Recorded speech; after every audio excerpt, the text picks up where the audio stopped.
Welcome, everybody, to your Destined Reset, your TarotScopes for the new moon solar eclipse in Virgo on September 21st, 2025. Welcome to my channel. Of course, if you're new here, and welcome back if you're returning. I'm Joshua the Psychic. You can check out my website, psychicsun.com, if there's anything I can do for you. So a solar eclipse heightens new moon power. Beginnings feel fated, and destiny takes the lead. Over the next 6 months, due to this eclipse, you're going to probably have some resets. So expect resets in terms of your relationship. There may be a project that is reset. Life paths may shift in new directions. This could be a new home, a new career, a new spouse, etc. Now, obviously, it's not going to be for everybody that these big changes are happening. But if your chart and this eclipse align in such a way, that could be the case. But for all of us, it is definitely a time of fate, but to varying degrees. So use this window of opportunity for mentally setting your intentions. Oh, this might be good to do. I'm going to try this. This is most exciting. At the end of the day, you want to do what you're most excited about. Theoretically, if you're always following your highest excitement, that's going to lead you to where you want to be. And hopefully this new moon is going to give you an idea of what really you're excited about at this moment in time. So it will be for bold, fresh starts, but of course you want the dust to settle so you can then look at everything with clear eyes. So this new moon solar eclipse, as we said, it brings fated shifts, powerful new beginnings. Your life may pivot toward the path your soul is meant to follow. Remember, the reason we have eclipses is because the moon is aligned with the nodes, right? And the nodes are all about fate, our destiny. So this is going to be quite the interesting energy we're playing with because this is a south node eclipse. So although it's a new beginning, the south node is what we're letting go of collectively. So we're, in essence, having to let go of some Virgo-y energies while keeping those Virgo-y energies that are practical and good for us intact. For aspects, we have Pluto in Aquarius, retrograde, trining Uranus in Gemini, retrograde, both at 1 degree. This is supporting steady evolution. Old structures dissolve with ease, while new freedoms emerge that feel both liberating and lasting. So essentially, with Pluto, you can expect emotional change, and with Uranus, you can expect mental change for the personalities, right? For us personally. Collectively, we're restructuring. We're restructuring the systems in our lives in a lot of respects with Pluto trine Uranus. We're definitely tapping into the energy of the collective and really looking at what we need as a society in order to evolve. Like, what do we need to change in our society in order to evolve? But on the personal level, you'll be feeling emotional change flowing very, very well with intellectual change. That's really good because the head and the mind, the head and the heart are in sync. And that's really what you want. You want your head, heart, and body going in the same direction.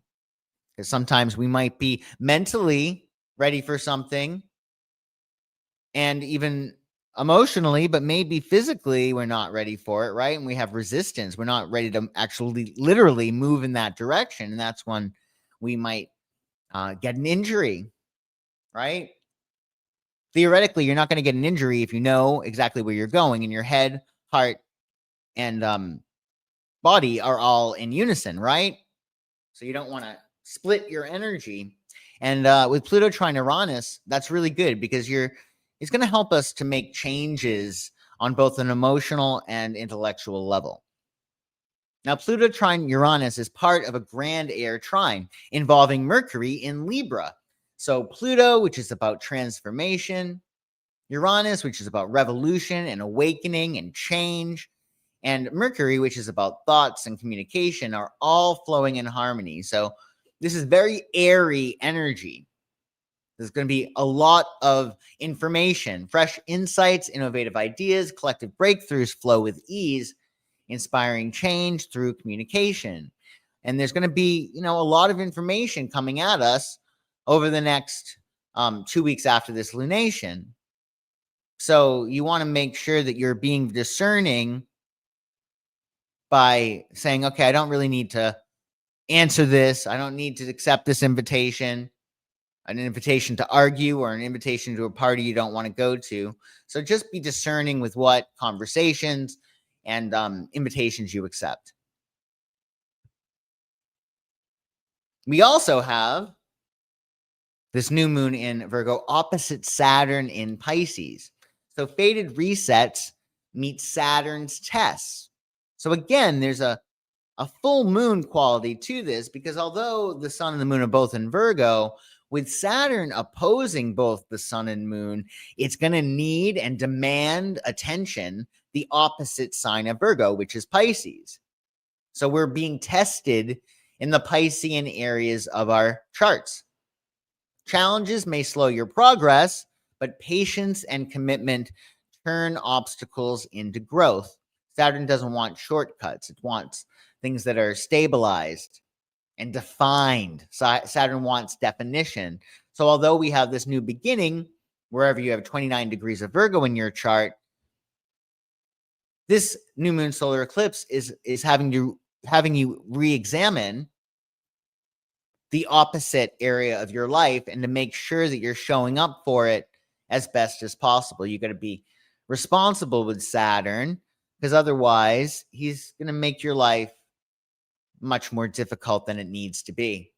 Freedom is responsibility. So by focusing on achieving our aims via our responsibilities, we're going to be able to create better definition in our lives. So it's, in a lot of respects, about the process. Saturn really appreciates long-term projects as opposed to quick fixes, right? Because Saturn has a tendency to believe in that sweat equity.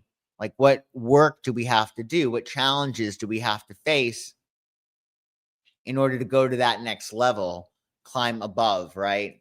So it may test us, but if we honor Saturn and respect what it's trying to teach us, we will be rewarded. Saturn brings rewards if you do what he says. So your new moon, Virgo new moon solar eclipse is at 29 degrees. Always check where 29 degrees falls in your chart if you can. That is exactly where the new moon solar eclipse will be for you. We are going to be going sign by sign, but sometimes your charts are not going to be even. In fact, most times your charts aren't going to be even. So for instance, the first new moon in Virgo that we had in August, I think it was the 22nd/23rd of August, you could have had the Virgo new moon in a different house because it was at like 1 degree Virgo, right? And now that we're at 29 degrees Virgo, that new moon in Virgo could be in another house, right? Unless you're using the whole house system, which I wouldn't advise. So if you're using Placidus, this new moon could be in a different house, the next house over from where your first new moon in Virgo was back in August. Now, this 29 degrees is really important. It's the last degree. So it's called the anaretic degree. It's also called the critical degree. It's the 29th degree of any sign. So it's the very last degree before a planet or luminary moves into the next sign. So at 29 degrees, we have a fulfillment, right? Total Virgo energy at its very last degree. Every degree is in this degree, right? The word anaretic comes from the Greek anareta, meaning destroyer, reflecting how this degree often feels urgent, pressured, or crisis-like. It's usually make or break. If you've ever had a situation in which you're like, this is going to be the best time in my life, or this is going to be the worst time in my life, the best date I've ever gone on, or the worst date I've ever gone on, the best job, etc., etc., etc. So you ever got that sense that this is either going to be awesome or horrific? That is what 29 degrees feels like, because it is like make or break. We're dealing with an extreme energy. It could go this way, it could go that way, right? But typically, because it is so extreme, it's not going to be average. There's going to be some extreme. It's going to be either awesome or you're going to have to do something else. Like it's a real reset, really. Just that 29 degrees is anyway, right? Because it's going on to that next sign. When a lunation or planet is at 29 degrees, it suggests themes of completion, final lessons, or decisive turning points. So you're probably going to be feeling that sense of urgency if you're super sensitive, especially if you have a planet or point around 29 degrees of the mutable signs: Sagittarius, Pisces, Virgo, and Gemini. 29 degrees can bring a sense of urgency to act, as though something must be resolved before the energy shifts to the next sign. So not only is it an eclipse, but we're at 29 degrees. So this being the second Virgo new moon this season, the universe clearly wants us to be really Virgo in some ways. And because it's a South Node eclipse, let go of how we're too Virgo in other ways, right? How are we too picky with ourselves? How are we too perfectionistic? How are we too focused on, the practical and making money as opposed to other things, right? That might be more spiritual, more Piscean, more imaginative, more creative, that doesn't have necessarily any practical end.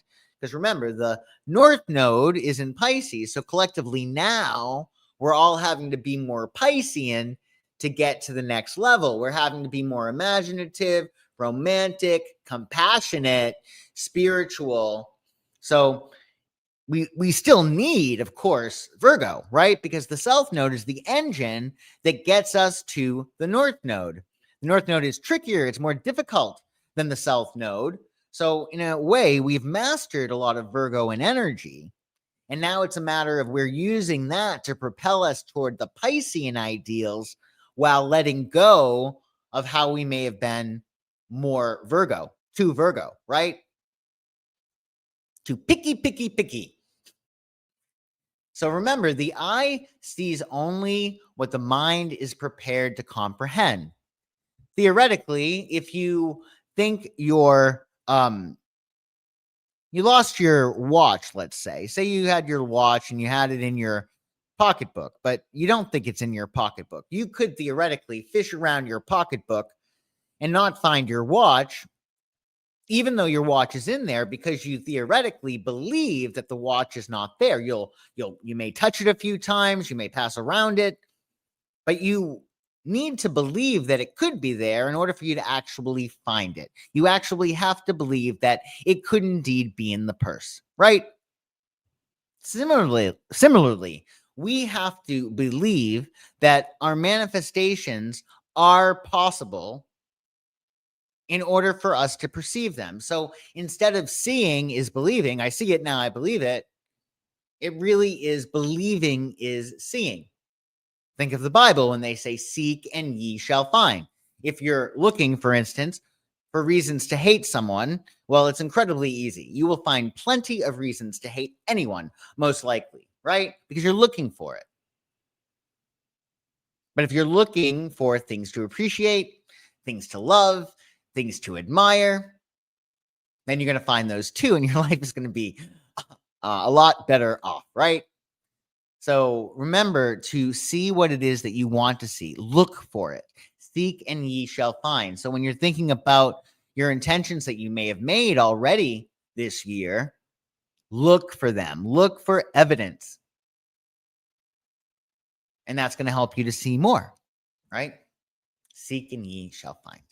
So we're going to start with Aries, of course. So Aries, this new moon solar eclipse, of course, is in your 6th house. It's the house that Virgo actually rules.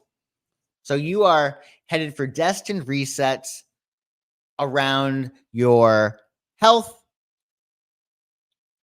your work, your routine, the nuts and bolts of your day-to-day operations. That's what the 6th house has to do with. From the time you wake up in the morning to when you have your toast to when you walk your dog, the habits that you have, right? So there's a new beginning around that. And if it's not just your habits and your routine, it could be a matter of it being your job changes or your health changes, right? And that instigates changes around your routine. But you want to make sure that you have the right routines in place so that work is going well and that your health is going well. So this is going to give you an opportunity to get your life running like a well-oiled machine. New job opportunity or a health goal. Like, oh, I really want to get my cholesterol down. I want to drop a few pounds, whatever. Now, the solar eclipse is opposite Saturn, and that's in your 12th house. So the eclipse is resetting your work and your health, but Saturn is testing your ability to surrender because it's in Pisces. So can you allow yourself to rest, not be such a doer? Can you allow yourself to surrender? Can you allow yourself to have trust? Remember, you're always having trust in something. Even if you think nothing's going to work out, you're trusting that it's not going to work out. So if you're always going to trust in something, it would behoove you to trust that everything is going to be amazing, right? Because that trust is actually creating a pathway in your subconscious, giving you the instincts to do this and to do that. Now, this solar eclipse, new moon in your 6th house, the card we pulled for you is 7 of Pentacles. And 7 of Pentacles is an interesting card. It's not really positive. It's not really negative. It's neutral. He's assessing. Okay, well, what are we playing with here? What are we working with? What do we have in front of us? What have we accomplished? So in some respects, 7 of Pentacles can be, oh, I did a great job. And I'm, just going to take this pause and enjoy my work. Or it could be a matter of, did I do a good job? Where are we at right now? You could be assessing anything, but assessment is the key word. The trick with this card is to make sure that while you're assessing and seeing where things are at, that you don't have fear of failure. That is what this card is about. It's about negatively fear of failure. Although positively, fears associated with this card are usually groundless in the long term. So assess where you're at, see where you're going. Don't fear failure. Remember, if you're going to trust in something, you may as well trust in success.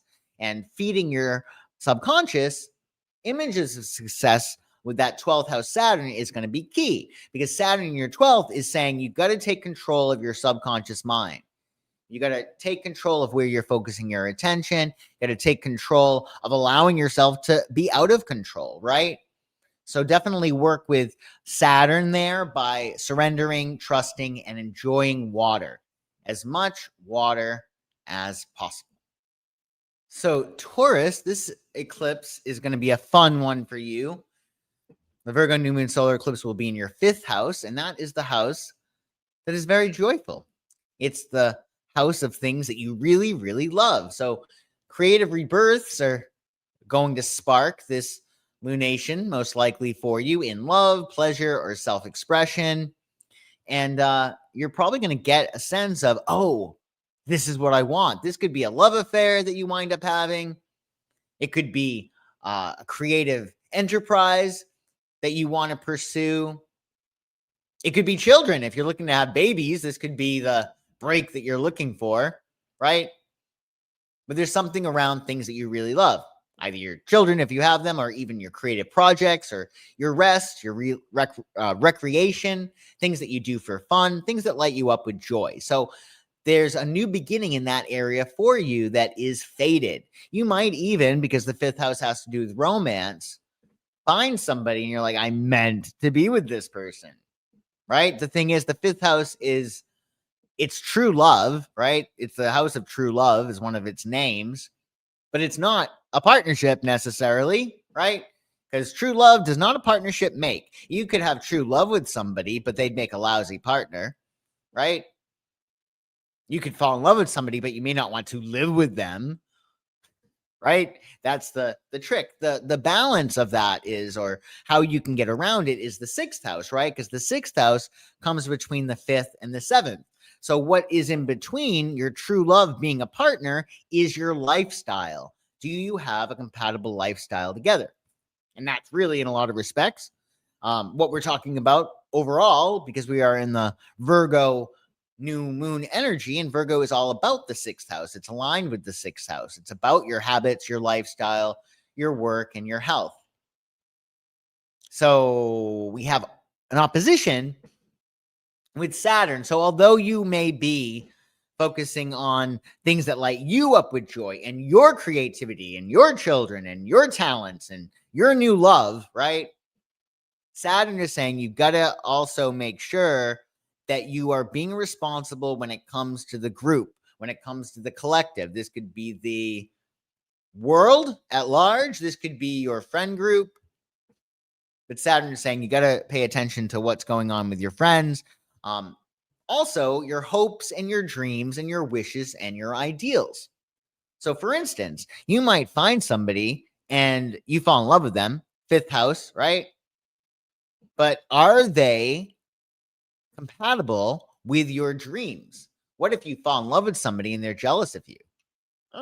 That could be problematic because then you're going to feel like you need to play small in order to make them feel better, right? So Saturn is going to test things, most likely around friends or your ambitions. Now, the card we chose for you is wonderful. It's 2 of Cups. So it's all about love. When 2 cups come together, I share my truth with you. And that's really going to be key, right? Can you be honest with the person that you fall in love with? Can you be honest with yourself in regard to a creative project or in anything that you enjoy? I don't enjoy doing this anymore, for instance, could be a thing, or I really want to do this. There could be a new passion that you have. Don't be afraid to be honest with yourself, right? Because that 2 of Cups can be also, in a lot of respects, about connecting with other people, if only to understand more of yourself. Because at the end of the day, our partners, in a lot of ways, are our unlived selves, right? So just be honest with yourself, and that's going to help you to be honest with your partner. But you want to reconcile any issues with Saturn by being honest, by talking it out, by being truthful, by loving not just your new boyfriend, your new main squeeze, but you also want to be honest with your friend and say, I'm not going to be able to hang out as much because I'm madly in love. Or you talk to the community and like, yeah, I know I'm not going to be able to do this, but or I'm going to balance it this way. But you want to be honest with yourself and others when it comes to your community, even your dreams, right? You got to ask yourself, like, if this new person, for instance, or endeavor could be at odds with the dream that you have to really ask yourself, like, okay, do I want to give this dream work? Am I quitting too soon? Do I really have the dream? Dreams do change, right?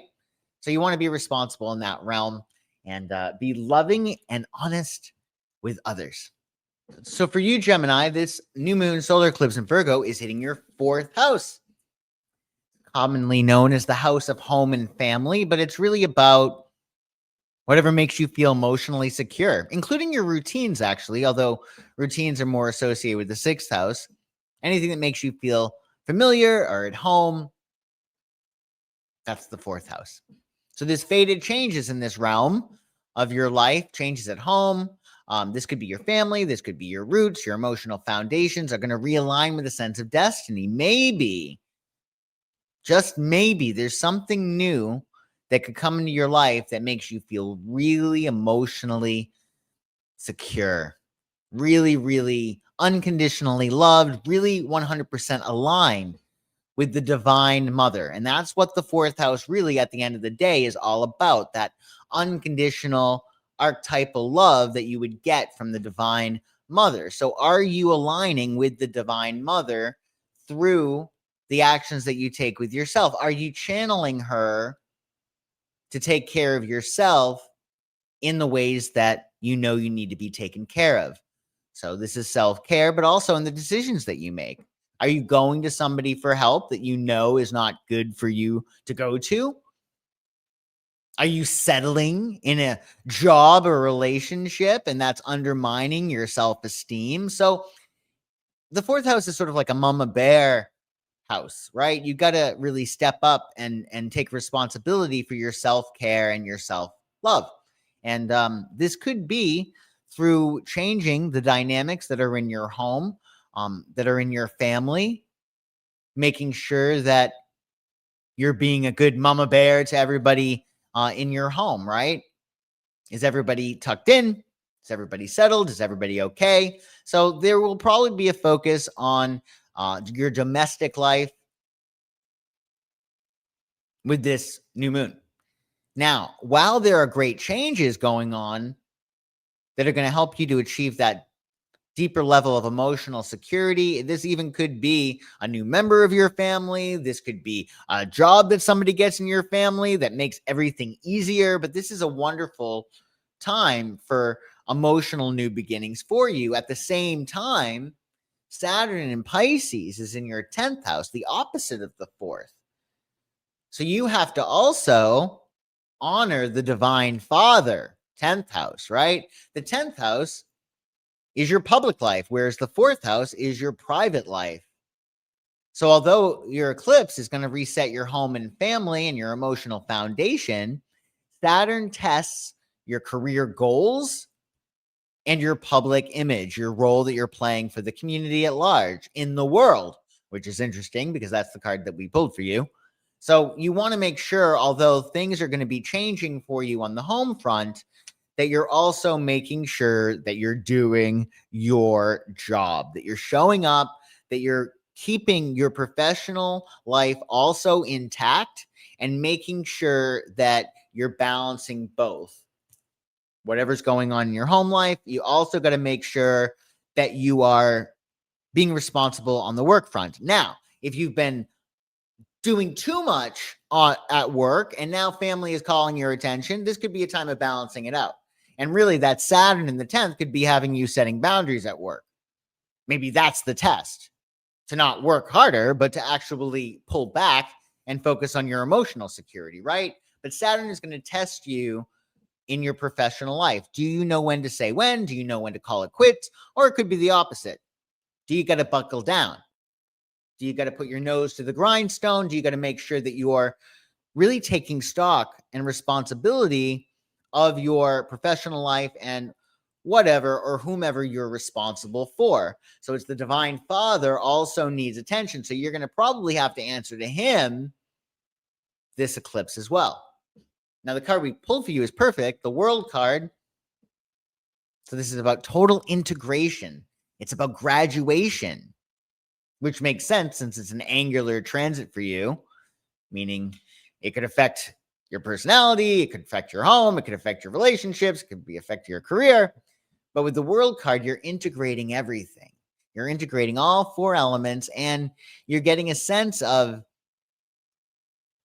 what you need to do next in order to maximize your creative potential. You'll get a sense, even though you're reaching this stage of accomplishment, you'll get a sense of what you need to release in order to move forward and take whatever place it is that you want in the world, in that place in which you're feeling at home within the self, at home within the world, and your home life is wonderful and your career is fantastic. That's really going to be key for you, right? To achieve that.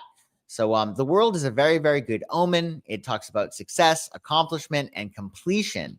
So completion too is a theme. There may be things that you're wrapping up. You may be saying goodbye to maybe a family member. Maybe you're going to become an empty nester. Maybe you're going to go off to school yourself, but there's definitely this sense of graduation, fulfillment, and attainment. Cancer.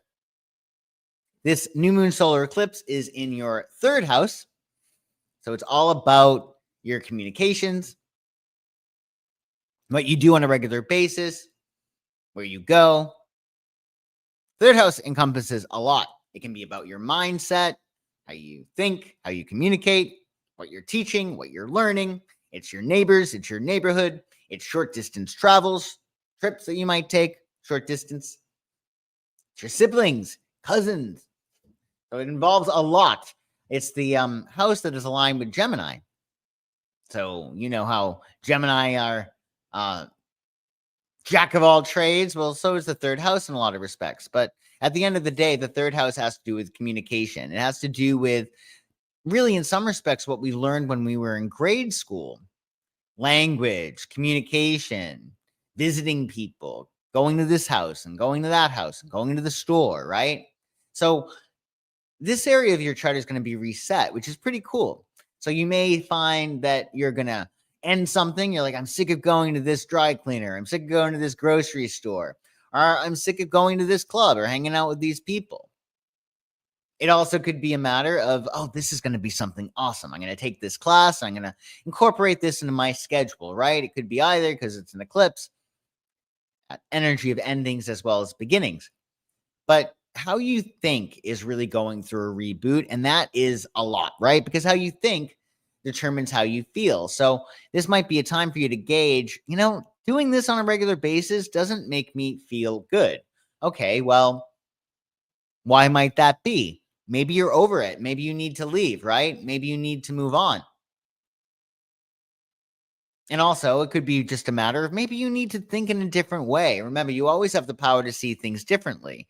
So, for instance, if you are in a job that you don't like, well, try to find a new job, but please, for the love of God, enjoy it as best you can while you are there because, well, theoretically, the energy you're bringing from one job, you're bringing to the next job. Same thing with a relationship. That's why you want to make sure you get a clean break. Clean break. Keep it clean and do the right thing, right? Because you don't want to bring garbage from your previous relationship, be it with a job or a person, into your next one, right? So you're probably closing an air cycle in your life or opening up a new one. And there's going to be great opportunities, things that really brighten up your brain. It could just be a new thought that you keep thinking. And that really is probably the best way for you to handle this third house new moon. It's like, what thoughts can you think on a regular basis that are going to empower you to make you feel good, right? Now, that solar eclipse is opposite Saturn. So you're being tested with by determining, are you able to take a leap of faith? Like, are you going to allow yourself to take some risk, right? Because that Saturn in the ninth, it wants you to be adventuresome. The ninth house is all about going out on a limb, taking a big risk or taking a leap of faith. When you go to another country that's new, a ninth house thing, because it has to do with foreign travel, you're taking a leap of faith. You've never been here before. You don't know what's going on. You don't know what you're going to find there, right? Or if you're embarking and investing in higher education, another ninth house thing, well, you don't know if this is going to be something worth your while, if it's going to help you to become gainfully employed, or if you're going to meet some really great friends while you're learning. You don't know that, right? So it's a leap of faith. All the things that pertain to the ninth house, in a lot of respects, always has to do with faith and your life philosophy. And the sun really exalts in the ninth house. It's very, very happy there. So the universe, theoretically, because the sun exalts there in that ninth house, wants you to expand and grow and explore and broaden your horizons. And that's where you're being tested. So the question I think that you're probably going to have this eclipse is, does what I do on a regular basis with either my siblings or neighbors or friends or even my mindset, is that conducive to overall growth and expansion? Are you around people that help you to think in ways that are positive, that help you to become smarter? Are the people around you at the same spiritual level as you, right? Because what will happen is, you get two people together, if one is of a higher vibration and the other is of a lower vibration, one might sink in order to complement the other or rise to complement the other, right? So you want to make sure that you're making good decisions around your groups, in that, do they help you to expand? And do they also help you to embody that sense of adventure in your life? That's really important. Now, the card chosen for you is Queen of Swords. So Queen of Swords is really all about nurturing that sense of inner confidence when it comes to your intellect. Like, can you nurture that by being really clear with others and yourself? Can you be honest about what you think, right? Can you be honest with yourself? Like, these people are not my people, right? So the Queen of Swords is like a mask cutter. She cuts off the mask and she says, this is really what is going on here, right? So you may need to do that when it comes to third house things. You may realize maybe a sibling is causing trouble or making mountains out of molehills. So maybe you're cutting that mask off. Maybe you're clear that this group is just not my group. I'm not happy in this group, right? And you have to be rather severe intellectually because maybe you love this group, even though you know it's not the same group, the best group for you, right? So be like Queen of Swords in determining whether or not your mindset, your thoughts, your communications, what you do on a regular basis, who you communicate with, use the Queen of Swords to help you determine, are they helping you broaden your horizons? Are they helping you to expand and grow? Are they conducive to your faith of a wonderful universe, right? A faith that you can achieve what it is that you want. Because again, Saturn wants you to go out on a limb and you got to make sure that your mindset is all set so you're able to take those leaps of faith. So Leo, your new moon solar eclipse in Virgo is hitting your second house of money, talents, self-worth, to a certain extent, self-expression, your voice, your talent, because your voice isn't just your voice. Your voice could be how you express yourself in other ways, not just by talking.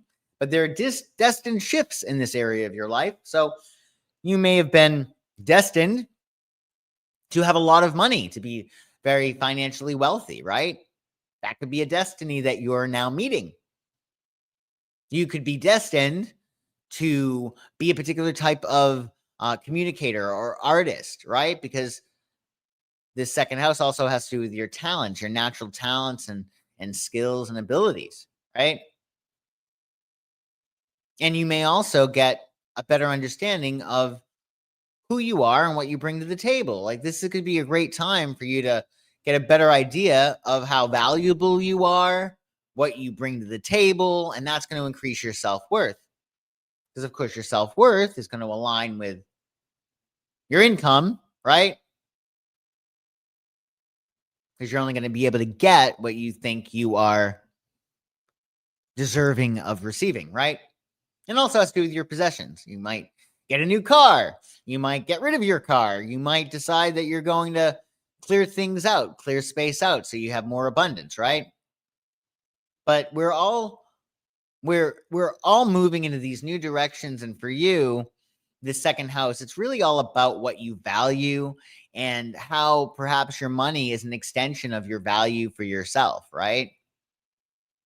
So I would look for any new opportunities that excite you, because there's a link here between your talent and your self-expression and your income. So even if you wind up exploring a talent or a gift and it's not your job per se, that's going to help you to achieve more riches because you'll be opening up your throat chakra.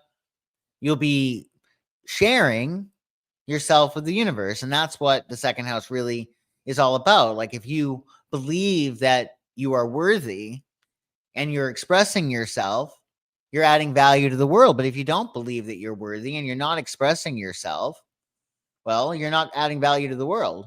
You might be playing it safe, right? So the more you allow yourself to express yourself, the more, in fact, that you see yourself as an extension of nature. Because remember, the second house is aligned with Taurus, right? Which is an earth sign. Very, very earthy and natural energy, right? So your natural gifts, they might get more of a spotlight this eclipse. Now, you have to also, with Saturn opposing the new moon, you have to be mindful of what you share with other people, right? There may be a test around anything that you're doing in a joint enterprise. You might need to make sure that things are balanced. You might need to make sure that you're showing up for the other person, that you're sharing things, that things are balanced for you, that you feel good about the way things are going in your partnerships. This also could be a matter of making sure you're being responsible with your sense of emotional intimacy, another aspect of the eighth house. Are you being honest with yourself about how you really feel? Do you really feel at the end of the day that this job is not for you, or that this person is not for you, or that this person is for you, or this job is for you, right? Whatever it might be. The 8th house is all about your deeper psychological truths, oftentimes those things that we don't like looking at, right? So you may have to confront how you really feel about something, right? Or someone or a situation.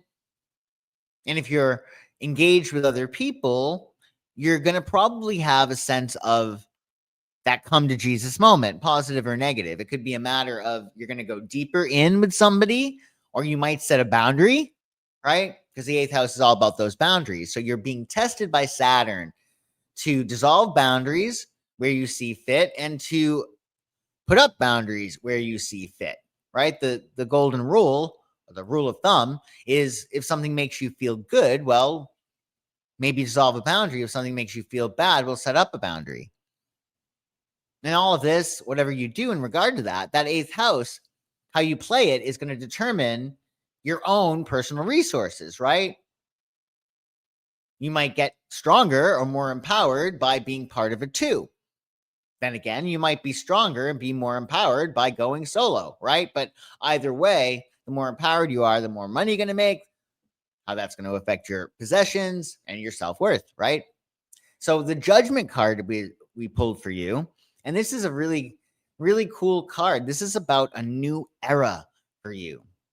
It's almost like everything seems different, right? The air around you feels different because something has been awoken. In this card, the trumpet is blown, and then these people rise up out of their coffins. Their dead-like selves rise. So something that has been buried within you, maybe it's talent, maybe it's financial blessings. Remember, Pluto rules this card, and Pluto is god of wealth, because all the riches of the universe, precious diamonds and gold and minerals, they're all underneath the Earth's surface. And that's what Pluto is, god of the underworld. And Pluto is the planetary reference of this card. So something that is buried is rising up, and usually it's very, very glorious. It's looking and seeing something that you had not seen before, right? So I would really make sure that you're looking for what it is that you want to see, right? Because you could find it this lunation. So enjoy. So Virgo, this new moon solar eclipse, of course, is in your sign. So of course it's hitting your first house. This is your new moon solar eclipse, the second one this season. So the universe is really focusing on you. And the first house, really, it's everything, right?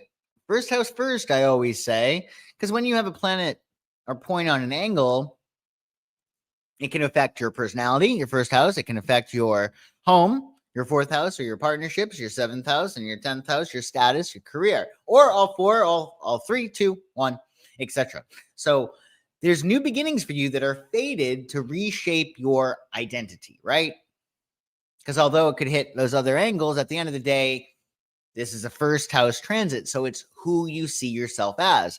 And if you know law of attraction, that's everything, right? You're not manifesting a situation so much as you're manifesting the version of yourself who is already in that situation, right? You're switching timelines, especially under the eclipses, right? That's what they do. They help us to switch to preferable timelines. So you get to decide who you are. You always do. We all do at every moment and every day, right? Charlie Chaplin entered a Charlie Chaplin lookalike contest and got 3rd place, right? So we're all making ourselves up as we go along. So whoever you want to be, according to Nietzsche, is who you are, who you really are, or a version of yourself anyway, right? And you get to determine that. You get to determine I am fill in the blank. And that is what is key with this new moon solar eclipse for you. What are you putting after that I am statement? That's why you don't want to say I am sick, or I am stupid, or I am this, or I am that. That is negative, because it's a very powerful phrase. And that is the phrase you're focusing on. I am what? The smartest thing to do, if you can, and sometimes it's not easy, but if you can say I am happy, that's going to really help everything fall into place, because whatever you want it because you believe you're going to be happier or to feel better in the having of it, right? So if you're happy, you're already in that state of bliss in which your hopes, dreams, and wishes have already come true. But sometimes it's not easy, right? You can't really be like, I am happy when you're not happy. So maybe get into neutral and then determine I am feeling better, I am healing, whatever it might be. But this new moon is going to affect your self-image, which is everything, right? We don't see things the way they are. We see things the way we are. Confidence and direction, your life direction. This is what you're going to do in the world. In fact, all of this is getting this beautiful reset. And you're going to be like a tabula rasa, a blank slate. And you get to determine, this is what I want my life to look like. So the focus is going to be on you, but Saturn opposing the solar eclipse in your 7th house has you needing to really take responsibility in terms of your partnerships. Are you showing up for your partner? Is your partner showing up for you? Do you need to call someone out and be like, you know what? This is supposed to be a partnership. I'm not feeling like this is really equitable. Perhaps you'll be nicer than that, depending on the circumstances. But you're going to have to really look and see what your relationships are doing. Like, are they supporting you? Are they supporting your partner? Right? So you may have to just really look and see what's going on here. And also your commitment, because there is this big focus on yourself. You may need to, with Saturn in your 7th, say, okay, well, I got to actually take the other person's feelings into consideration. How do they see that? And that is really what I think is the best advice I could give you with Saturn in your 7th. Definitely before you respond, the sun's in your sign, the moon's in your sign, it's eclipse in your sign. Before you respond, take a moment to actually see where the other person may be coming from. If you can put yourself in somebody else's shoes, a partner's shoes, this eclipse, you're going to be good. Sometimes it's very difficult, especially if you're upset about something, you're focusing on yourself. But I would definitely advise you to do that, because with Saturn in the 7th, you have to really mind the partner and really make sure that you are taking responsibility for every relationship you're in, right? 50% of responsibility of every relationship you're in is yours. So are you making sure you're giving that 50%? Now, the card chosen for you was 2 of Wands. This is a really nice card. It's about your personal power and what is your domain. Is your body your domain? Is how you spend your time your domain? Is work your domain? But you're looking at the world and you're essentially saying, I can control some of it. I have some power here. And that's what the guy here in this 2 of Wands is doing. He's looking at the world. He's looking at what's beyond him, where he might want to go. And we got 2 of Wands, 2 Wands and 2 of Wands. So that means that there could be success in more than one area. So 2 or more areas you may be successful at this point. In terms of partnerships, this does have to do with partnership problems, because the 2 of Wands is about your personal power. So, it's sort of when that person who's always acquiescing, oh, that's fine. Yeah, no, I don't mind. Go ahead. Yeah, no, it's not a problem. No, you don't have to be sorry. That person might be saying, you know what?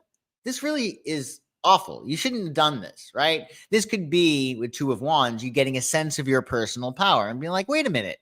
No, this is not okay. Whatever it might be, right? But it's about you determining your personal power and what you want to do. Although it might be about, partnerships or throwing your weight around in a partnership, or at least asserting yourself in a partnership, it also is about your personal power for what you want to do in the world. The 2 of Wands takes the power of the magician in the tarot and makes it more personal. Like, the magician is a more all-encompassing archetype, but the 2 of Wands is really more about what the actual individual wants for himself and how he actually needs to use his personality to get it. Whereas the magician can rely more on synchronicity. The magician can make things more magical than the Two of Wands, right? You still get your magic, but you're going to probably have to assert yourself more, and you're going to have to really, take the bull by the horns with this Two of Wands. So you have a lot of personal power. The question is, are you going to use it? Because you're being very empowered. Like, the universe clearly wants you to have a reset, a new beginning, wants to give you stuff that you want, right? But with the Two of Wands, you got to recognize, what are you really working with the universe? Like, how are you in your way? Because the Two of Wands could be, in a lot of respects, willing yourself to really focus on what you want, having body, mind, and your spirit all looking at what it is that you want. The Two of Wands could be that sense of moving in two different directions, i.e., you love somebody, but the relationship is over, or you feel responsible for your fellow coworkers, but this job is killing you, right? So with Two of Wands, the battle might be within and really determining what you need to do to go to that next level. And it comes down to, again, who do you want to be? Because you have the personal power with Two of Wands to achieve it. So enjoy that, and enjoy your new moon solar eclipse in your sign, Virgo. So Libra, this new moon solar eclipse is taking place in your 12th house. The 12th house is the house of the subconscious. It's the last house of all signs, so it's about endings and completions. The 12th house takes everything that came before it, and it's all there. It's all there. So in a lot of respects, the 12th house is this sense of ending, of completing, of finales. Finally, this is complete, and you're going to be starting again, right? You've been around the whole zodiac wheel by the time you get to the 12th house, and it's where everything gets sort of combined, and it creates a sort of a world within your subconscious, and it gives you a sense of who you are and what your world is like and what your body is like and what everything is like in your life. So it's a combination of energy, this 12th house transit, in which you're psychologically combining everything that's transpired over the past year and making sense of it. This is how the world works. Your beliefs are now being shaped by everything that you've experienced. And that's what this 12th house is about for you. It's about a clearing out. Like, could your subconscious be believing something that isn't true? Maybe it's a misinterpretation. If somebody doesn't take your call, does it mean that they hate you? That they're not interested? Or does it mean that they're not in a place in which they can talk at that moment in time, right? It's your interpretation. So your experiences are in your 12th house, but also your interpretations. You always have the power to see things differently. And the more you can change things around in the subconscious to realize that you don't need to take things personally, that's going to help you quite a bit. So your inner world is being illuminated in some respects with this eclipse. And it's going to help you to understand, how you see the world, what you believe about yourself and the world on a subconscious level, how you're connected to the all. And I think that's really the best way of allowing yourself to really tap into this is really allow yourself to surrender to your spirituality or whatever it might be. Maybe it's Christ, maybe it's Buddha, maybe it's the universe, but you're going to allow yourself to really succeed when you surrender to a power greater than yourself. And let that energy deal with all that subconscious stuff, right? Because you can't go through every single one. That would take forever. What limiting beliefs do you have? Well, why bother going through every single limiting belief when you can just put God in your brain and have that light of his drown out anything that you might not like, right? So allow yourself to really use your imagination, visualize how you want things to go, visualize with feeling, because that traps it in the subconscious. And hidden patterns may align with destiny. You may get a sense of, oh, geez, I do that all the time. It's often difficult for us to recognize that when we have patterns in our lives, we're the common denominator, right? Always this happens. I always pick the wrong line, or I always go right for the guy who's absolutely wrong for me, whatever it might be. But again, we got to look and see that we are responsible. So with the 12th house, you get a sense of, oh, I do that because of that. Oh, wow. Like if you're into psychology, 12th house transit can be really good. That being said, you might not be feeling very analytical when you're going through it, because if there's any transit that can make somebody a little loony, it's a 12th house transit. Just because all that subconscious stuff gets activated, your fears that might be groundless might get activated. So do whatever you can to keep things light. Don't take things personally. It's a great time for you to have a little bit more privacy. Like, this is not a really going out and celebrating kind of energy. If you have to, I would say make sure that you're putting a certain level of protection. Like, you could even just make sure that there's love all around you, right? By filling your heart up with love and imagining it going out from yourself, because love is a protection, right? But you're going to be probably extra sensitive around this time. So keep that in mind. And if you're feeling like there's some unnamed apprehension, okay, well, that's fine. There's the 12th house transit. There's likely to be an unnamed apprehension. It's when everything's fine, but something doesn't feel right. What is wrong? Nothing's wrong. It's a 12th house transit. Or really, the moon is in Pisces.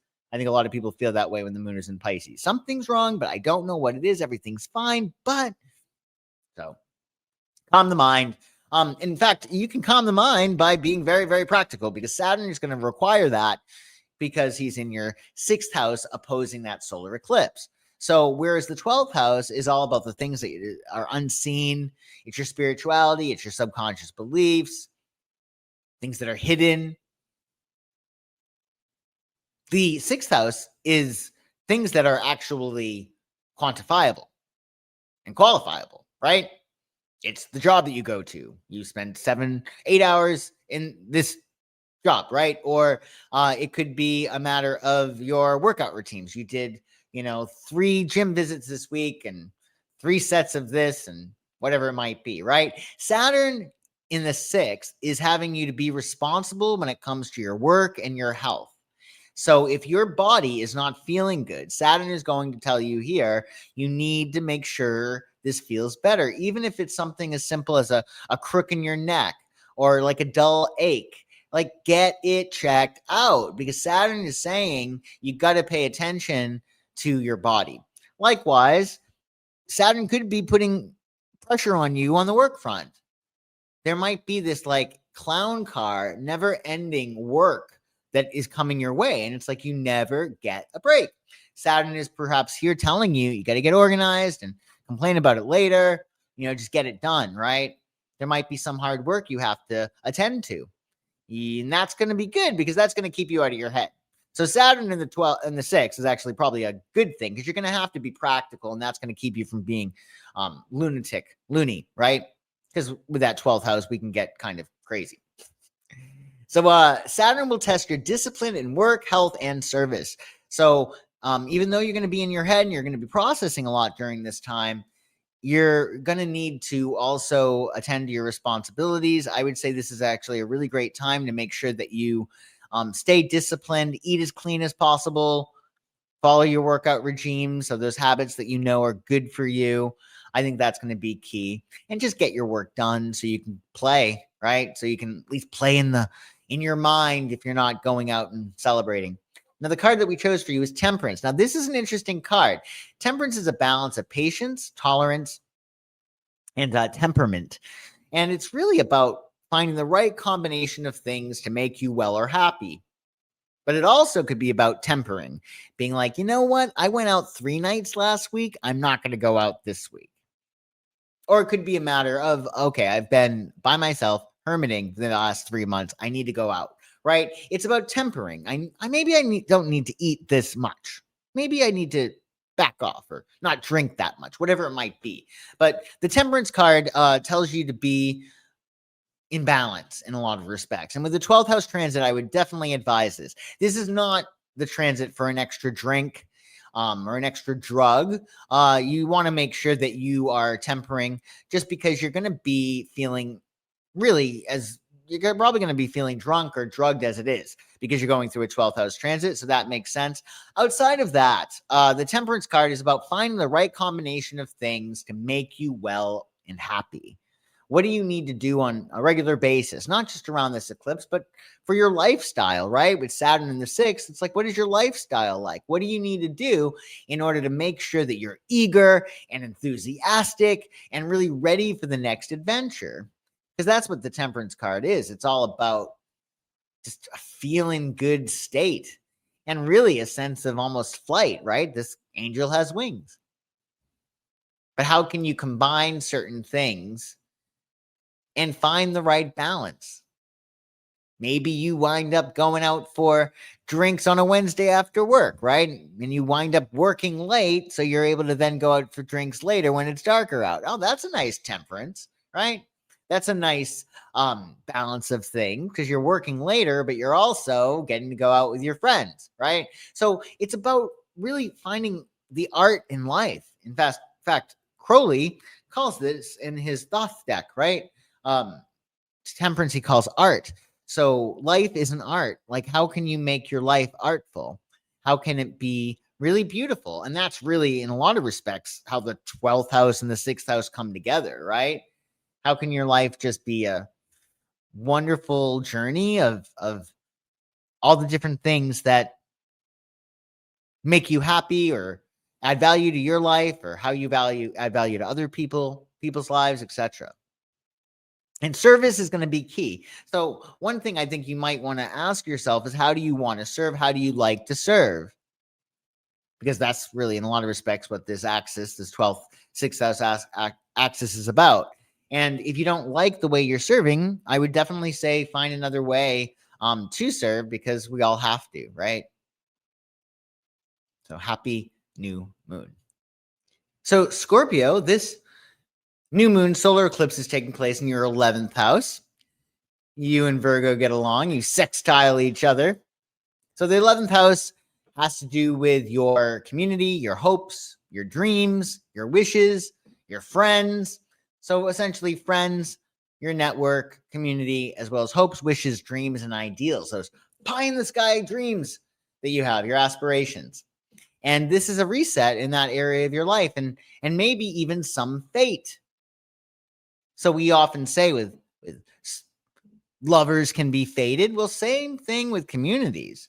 There are a lot of jobs, I would say probably all of them, wherever we're employed and we're working with other people, there's a certain karma there, right? So you may have past life connections with your coworkers or with your group of friends or your community, right? And there may be some lessons that you're learning in regard to that. You may also have some fate associated with a dream that you have. Maybe you are fated to do something, or that you feel that could be a path that's preferable for you, right?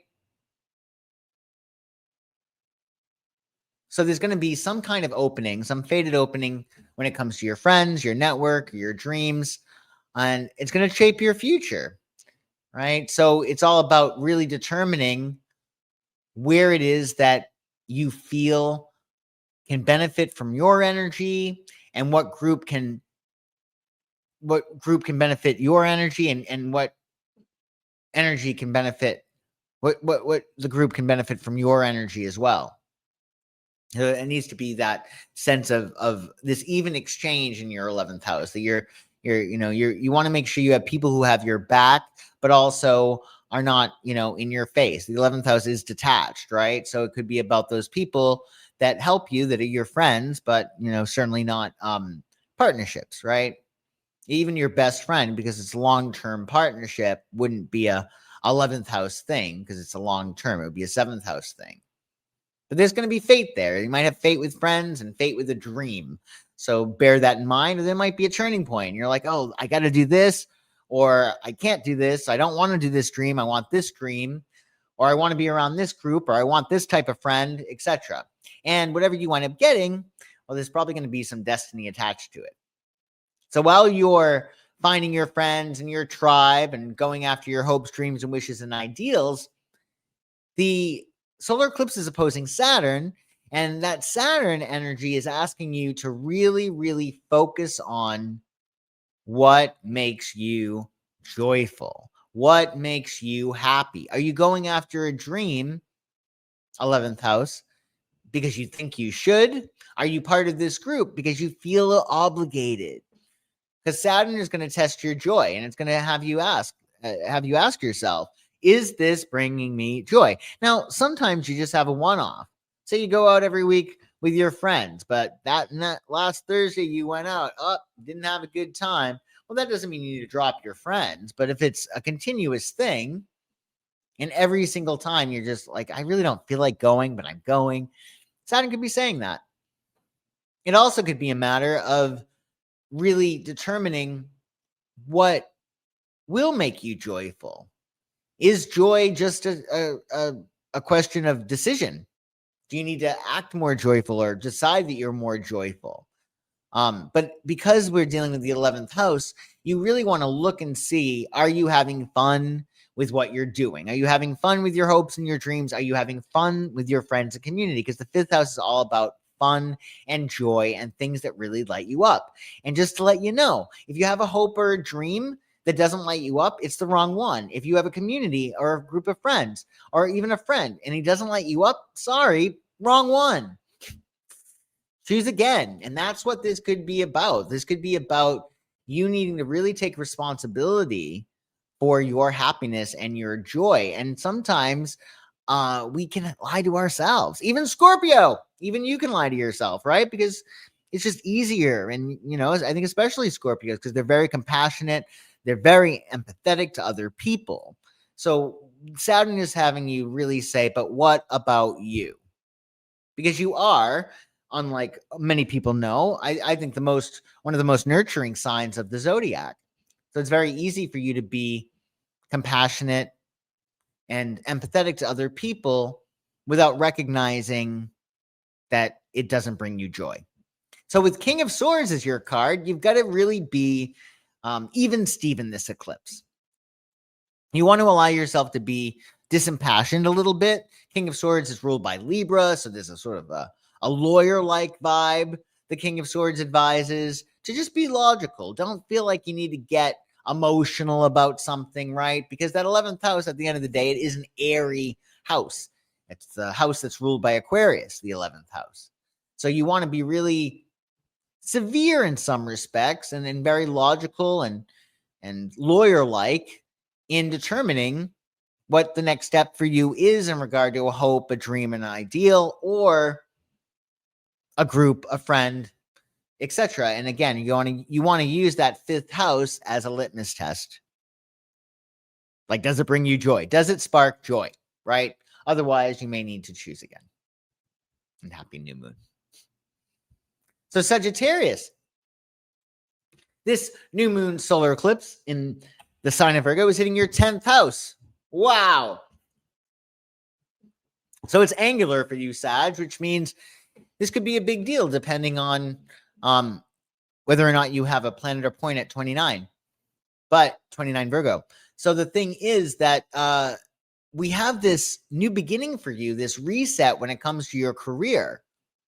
And you get to determine now what the next step is on your professional journey, right? So there's a reset when it comes to your vocation and your public image, how the world sees you, how other people see you, your goals, your long-term goals, and really your authority. What are you known for? How does the world see you? What contribution do you make? That is all being reset, which is wonderful. I would say always do what you're most passionate about. It's just a shortcut, because no matter how much we work and toil, if we are not passionate about it, we're not going to be able to compete effectively, quite frankly, right? And you, Sagittarius, as a fire sign, you want to use your fire. You want to do what excites you. Now, while you are chasing your professional dreams, whatever they may be, going to the next level, etc., or switching careers, you're also having to look at the home front and really determine whether or not things are all taken care of domestically. Like, are you feeling emotionally secure? Because remember that foundation, that security, that emotional security is that launching pad for your professional endeavors. You can't have a compromised fourth house and have stability at the top of the mountain in the 10th house. That's why I always think of Nixon. Nixon had an afflicted fourth house, yet he was a Capricorn ruler, ruled by the 10th house, right? So he rose to the top of his profession. He became president of the United States. Can't get higher than that, right? But yet, because he had his fourth house afflicted, he couldn't stop biting his fingernails when he was at the top of the mountain, right? He bugged his office. He was paranoid. He did himself in because he didn't have that sense of emotional security. He didn't think that he was good enough. So you need to be sure this new moon solar eclipse that you are honoring Saturn by making sure that you are tapping into the energy of the divine mother. Like, are you nurturing yourself the way you need to be nurtured? Are you giving yourself a strong emotional foundation on which you are able to go as far and wide as you want, right? So with that being said, you also may have to tend to people in your family. There might be an issue with your parent or a child or a relative. You know, there's something here that is all about your emotional foundation, which could be just your emotional needs, and it could have to do with self-care that you need to tend to, or it could be something that's more nuts and bolts, you know, like a thing with a family member, right? Or a family reunion or something that you have to be responsible for. So there's some responsibility, some attention that is going to be required for you around this time. Now, that being said, the card that we got for you is Knight of Wands, which I associate with Sagittarius. In fact, with Rider, wait, this is Sagittarius, right? Because the Knight of Wands, knights are mutable and Sagittarius is mutable fire. And they just get these whims, right? Archetypically, you know, I think I'm going to go on this trip. Or, you know, I think I'm going to write this article, whatever it might be. Sages are like lightning. They're very much aligned with the energy of Zeus.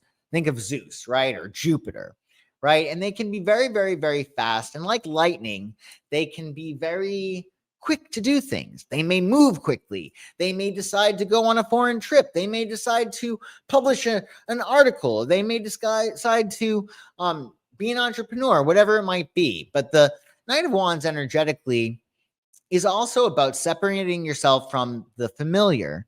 And in a lot of respects, it's about going for broke. Now, we see how this aligns. The ninth house is about a leap of faith. Sagittarius is aligned with the ninth house.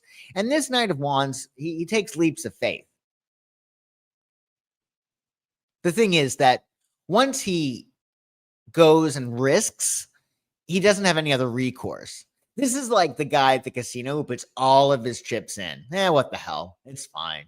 He might win. And if he wins, he's going to win big. But if he loses, he's also going to lose big.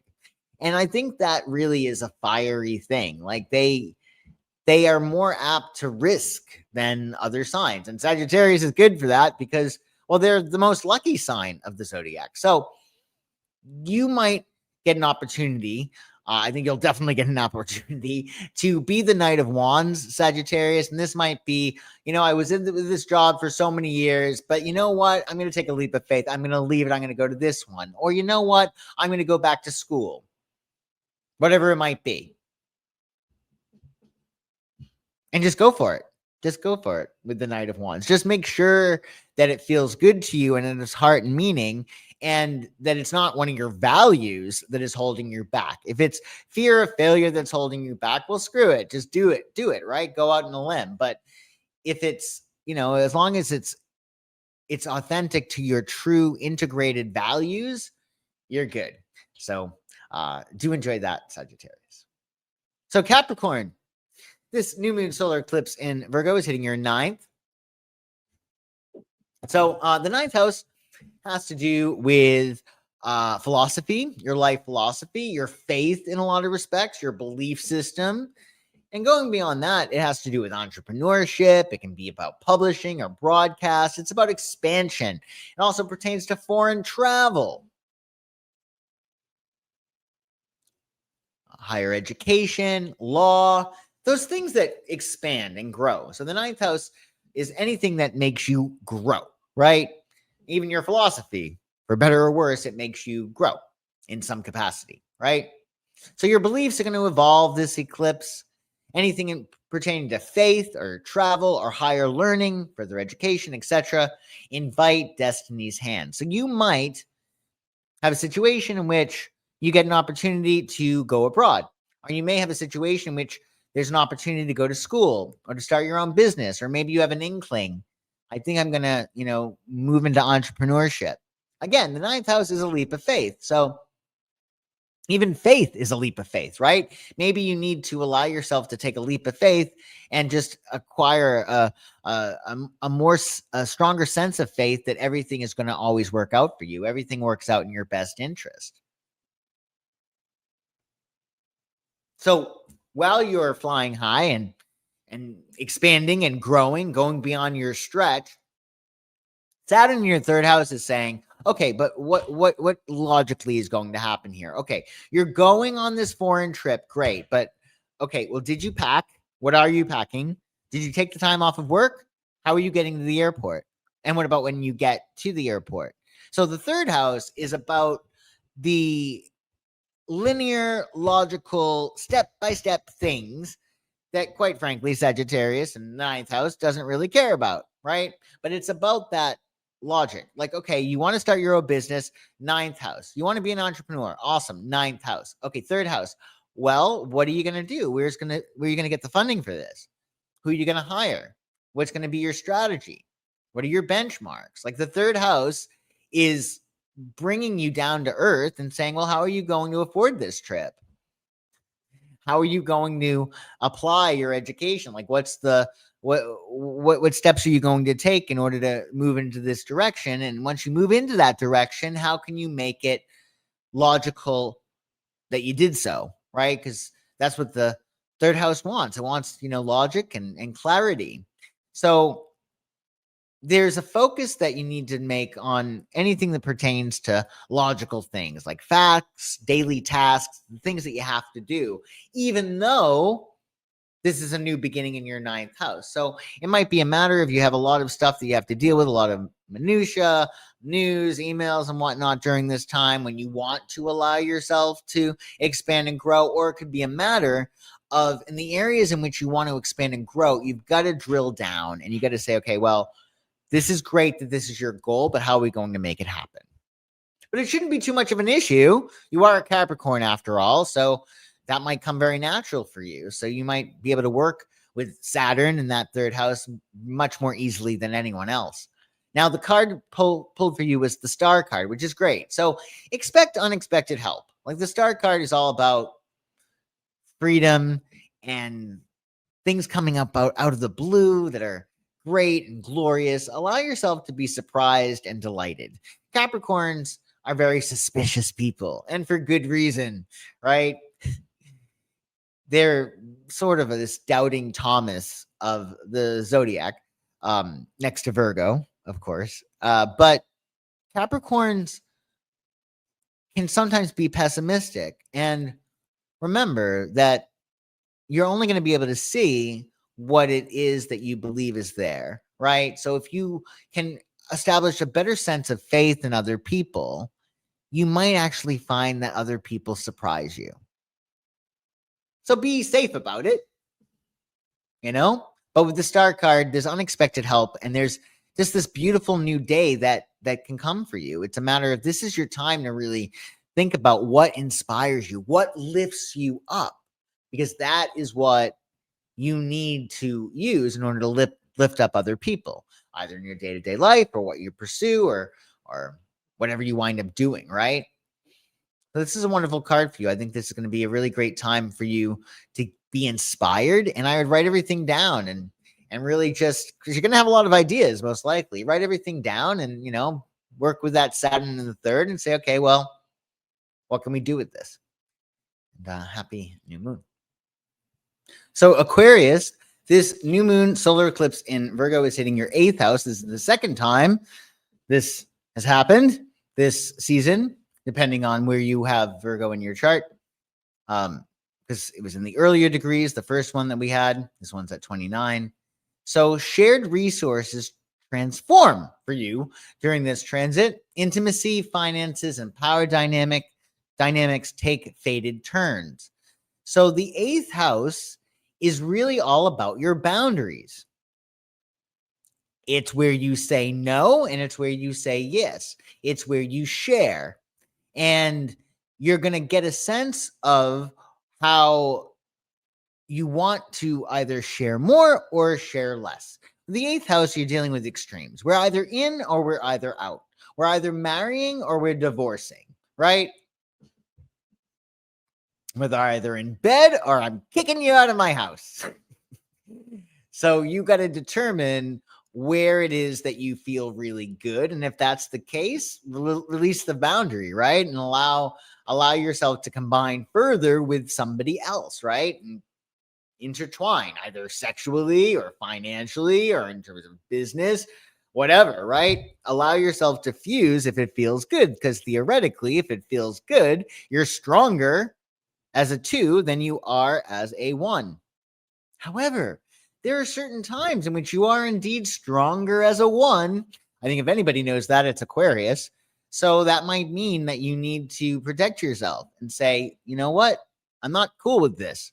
Or I need a boundary here, whatever it might be.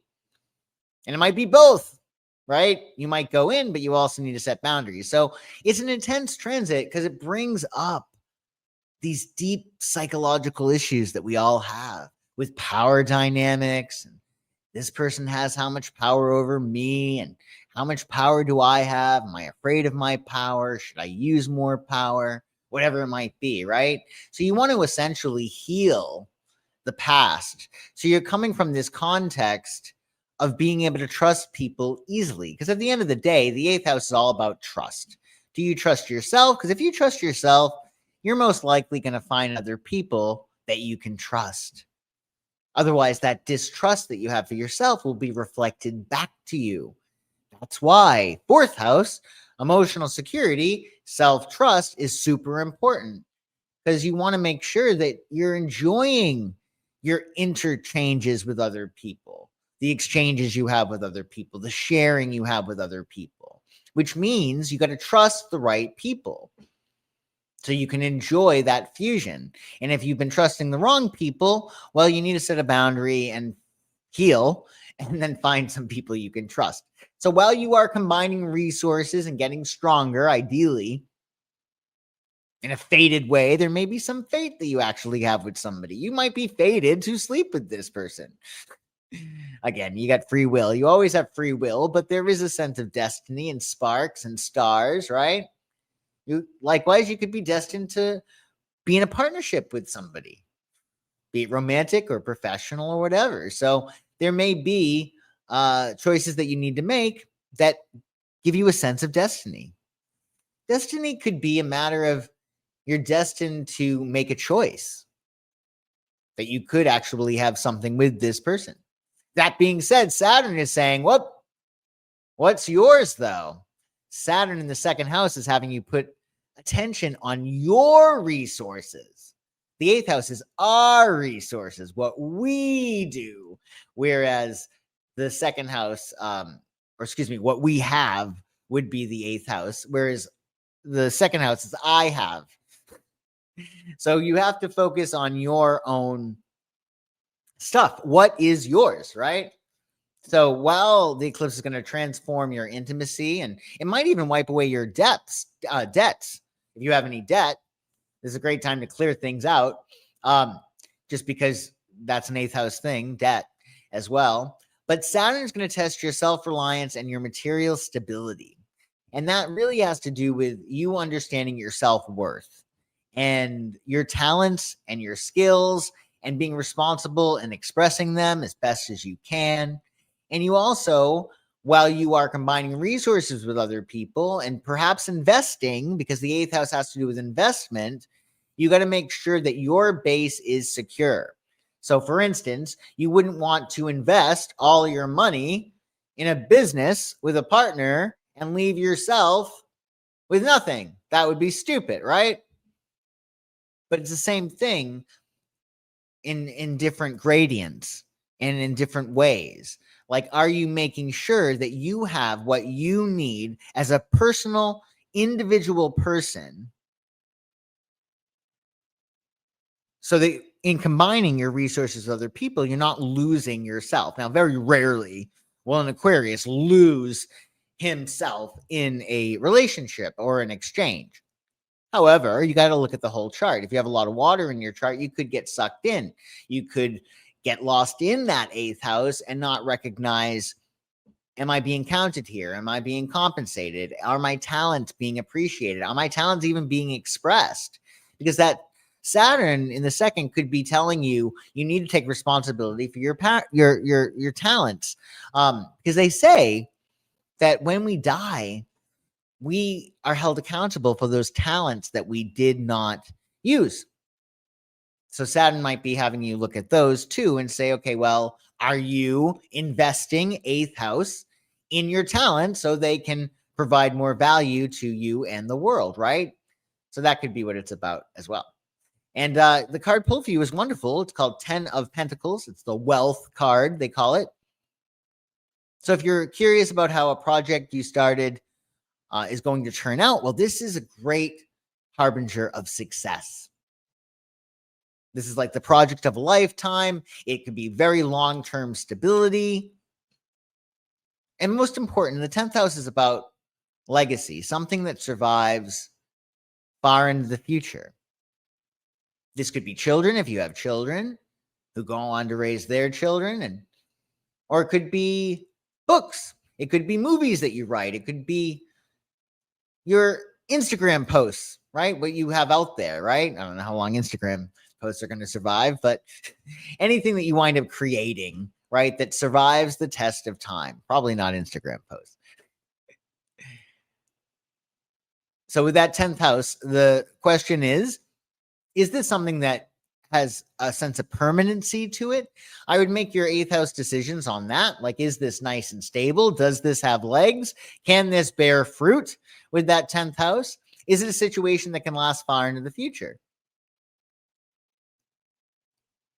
And I would say also with that 8th house, because it is a financial house, as is the second, really plan for the future. Plan for your heirs. Think about what you're going to leave behind. Although that can be a little bit macabre, you are going through an 8th house transit. So if you're going to think about your death, your demise, it may as well be during the 8th house, because it's going to make you feel as if you're dying on some level. An 8th house transit can be pretty intense. There's something that usually ends, even if it's your independence. Maybe you get a job, right? Or you marry, right? That's you're losing something, right? There's a loss, even though there's a tremendous gain, hopefully, right? So with every gain, there is a loss. And with the 8th house, you're getting to focus on what you need to release in order to achieve perhaps this 10 of Pentacles, right? Maybe you need to release a boundary and be more relaxed, or maybe you need to put up a boundary and be more protected. Either way, happy new moon. And last but never least, my fishies. So my Pisces fishies, you have this solar eclipse, new moon, of course, in your 7th house. So it's all about your partnerships. It's all about the other in your life, even if it's your audience, because that can also be a 7th house thing, your audience. But usually it's a long-term partnership. Personal as well as professional. And those are going to shift most likely. So alliances, commitments, and relationship dynamics move toward destiny. So there may have been something that you weren't looking at before, or there may be something that you've been wanting for quite some time. And there's this like sense of destiny.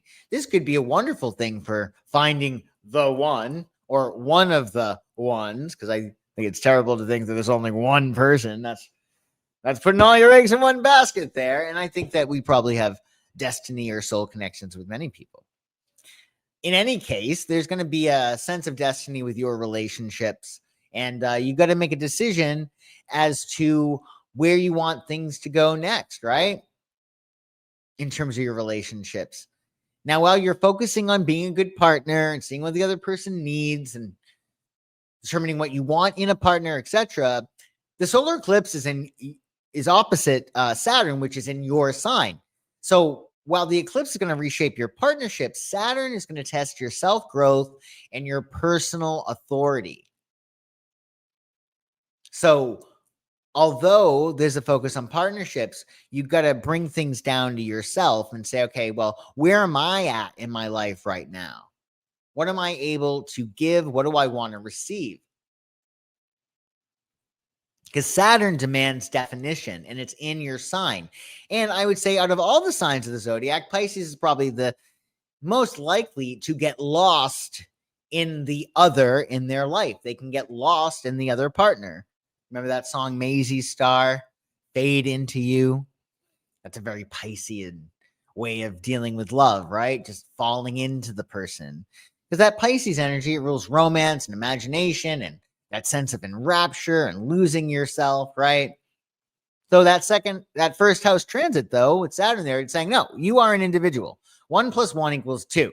You are an individual, and you need to find out what you are here to do. And how can a partnership enhance that and make that better for you, right? What kind of partner do you need in order to succeed? What are your personal goals, first house? And how do your partners affect those? Because at the end of the day, with your first house first, remember, it's all about your identity. Is the partnership that you're in, or is the partnership you want, is that aligned with who you want to be and who you're defining yourself as? It's a very interesting transit you're going through. And the card is perfect. Queen of Wands is mastery of self-knowledge. And although she is Wands and she's a queen, that's fixed fire. The sign is of Leo. It is about mastering your self-knowledge, knowing who you are. And that's what Saturn is asking for at this point. Like, who are you and what do you want? And I would say with Queen of Wands, this isn't telling you to be more assertive. This is saying, I'm going to need you to be on time when you pick me up from the airport. Like, that needs to happen. Or I'm going to need you to take off your shoes before you come into the house. Whatever it might be, right? Hopefully it's things that are not as shallow as that, but you catch my drift. It's a matter of, you got to assert yourself. How do you want to be treated? What do you need in a relationship? Because I think with the Queen of Wands, it's important for you to really tap into that energy that's really fiery. And that is, this is who I am, period. But you got to determine that, right? You got to determine what's Saturn in your first house.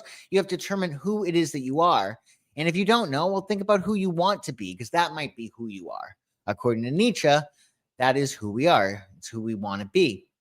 So with Queen of Wands, know thyself. Know that, especially, I always get into these types of relationships. I'm always with this type of person. Well, stop it. Stop doing it, right? Because the Queen of Wands is all about you asserting what you do want, not what happens to you, right?